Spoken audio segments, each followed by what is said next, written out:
This is the second lecture in Unit 2.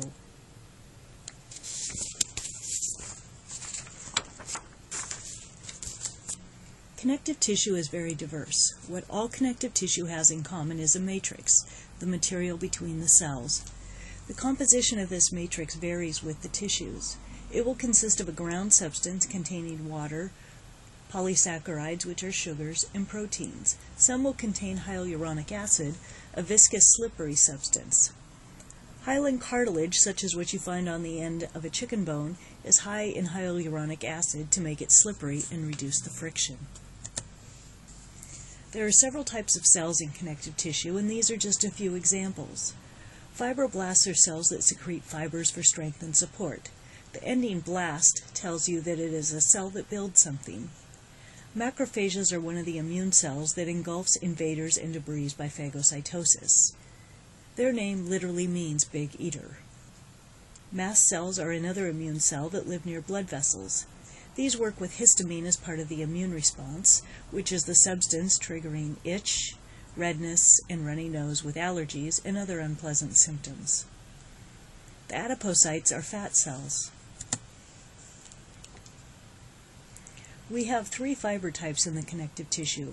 The first is collagen, which is actually about 25% of the protein in the body. These fibers are very strong for their size, stronger than any synthetic materials of similar size. They require vitamin C to be made. Scurvy is a deficiency of vitamin C where the person may have pinpoint bleeding, easy bruising, and lose teeth because they lack the vitamin C needed to produce the collagen in their tissues. MSM is a nutrient that provides a source of sulfur, also helpful in collagen production for people with musculoskeletal injuries.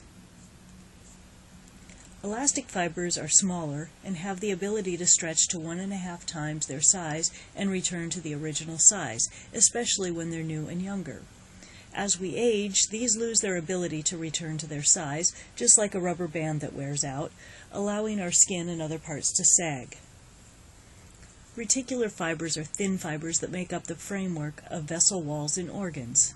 They also make up basement membranes for other tissues to build upon.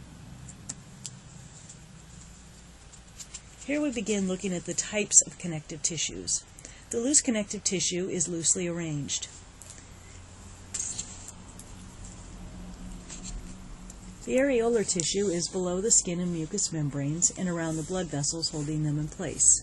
You will notice you can move veins on the back of your hand just a little bit, but you cannot move them around to the palm of your hand because of this tissue. Adipose is fat tissue where we store triglycerides or fats. These cells can grow in size. Once they are too big, they simply divide in two, and now you have two cells which can continue to grow in size. When you lose weight, the cells will shrink but not go away, so they are always there ready to store more fat. Cellulite is just fat close to the surface of the skin, with fibers of areolar tissue tacking it down, just like a quilt or a cushion. Females have thinner skin, making the appearance of this more visible. I've spared you the pictures of cellulite in this presentation, since many of us really don't want a reminder.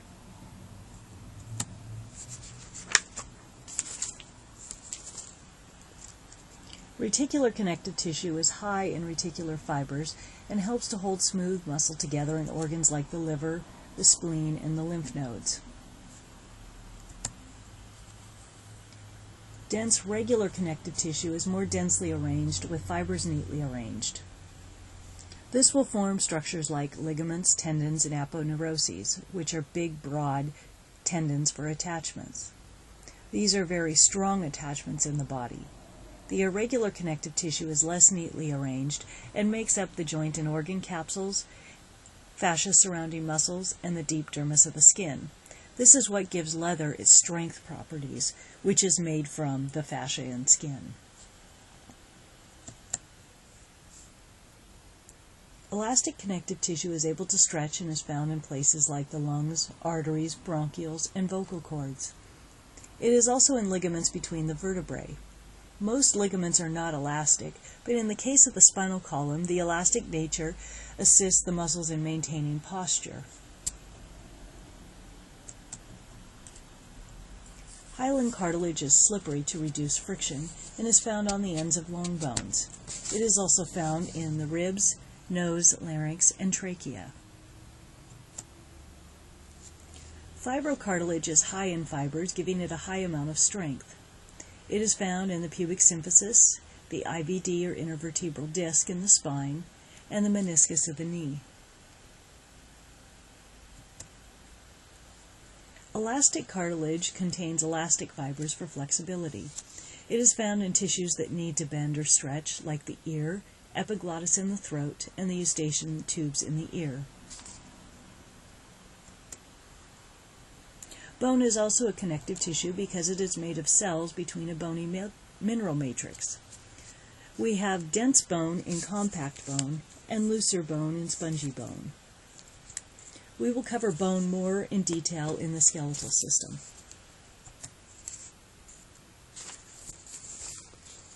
Blood and lymph are connective tissues because they are cells in a liquid matrix.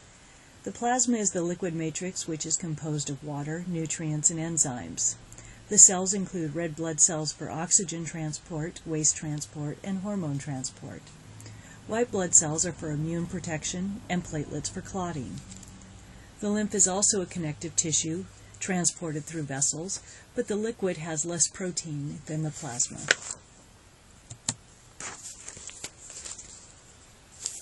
The third tissue type is muscular tissue, which will be covered in more detail in the muscular system. The skeletal muscle is attached to bones, has a striated or striped appearance, and is under voluntary control. The cardiac muscle is in the heart and is also striated, but is involuntary. Your heart will remember to beat whether you think about it or not. It also has intercalated discs that allow the cells to contract together. Smooth muscle is not striated in appearance, but is also involuntary. This is found in hollow organs like the stomach and the uterus. Nervous tissue is used to carry information, such as nerve impulses. It is sensitive to stimuli. The neurons are the cells actually conducting the impulses, while the neuroglia are support cells used to protect and maintain the neurons, but not conduct impulses. Neurons are very delicate, and so the neuroglia are extremely important. More details will be covered in the nervous system. Membranes are pliable covers in the body. Mucous membranes are going to line cavities open to the exterior, such as the mouth and nose, while the serous membranes line interior cavities, such as the pleura in the lungs and the pericardium in the heart. The mucous membranes will actually act to help collect dust and particles and prevent them from being inhaled into the body or otherwise passing in freely. Synovial cavities are around synovial joints and are slippery to help to reduce friction. An example of a disease affecting the tissues is lupus or SLE, or systemic lupus erythematosus. This is an autoimmune condition where the immune system attacks its own tissues, primarily in the connective tissue in this case. Because connective tissue is found in so many places, the range of symptoms with this condition are also very diverse. Like most autoimmune diseases, SLE is found in a higher percentage of females than males. As with other autoimmune diseases, there is no cure. These diseases have to just be managed. For more information on lupus, there is a link here you can follow. Scar tissue forms after inflammation. Here the body lays down fibers as quickly as possible, trying to rebuild the tissue. This is a lower quality tissue that will sometimes adhere to neighboring tissues abnormally, forming adhesions.